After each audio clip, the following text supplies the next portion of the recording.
Guys இன்னைக்கு அமாவாசை சாப்பாடு.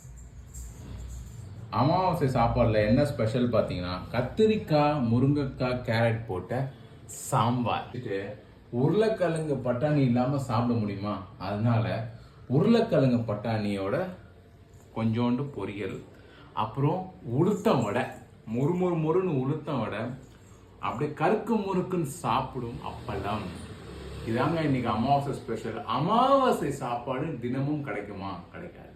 இன்னைக்கு கிடைச்சிருக்கு. கிடைக்கும் போது ஆனந்தமா சாப்பிட்டுக்கணும், அமர்க்கலமா சாப்பிட்டுக்கணும், ஜாலியா இருக்கணும். நம்மளோட முன்னோர்களை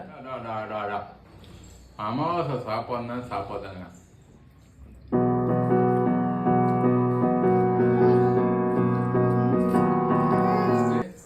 ஆஃபீஸ் கிளம்ப வேண்டியதான். இன்னைக்கு அவுட்புட் எப்படி இருக்குன்னு கொஞ்சம் சொல்லுங்க. கெட்டா இருக்கா? வேற மாதிரி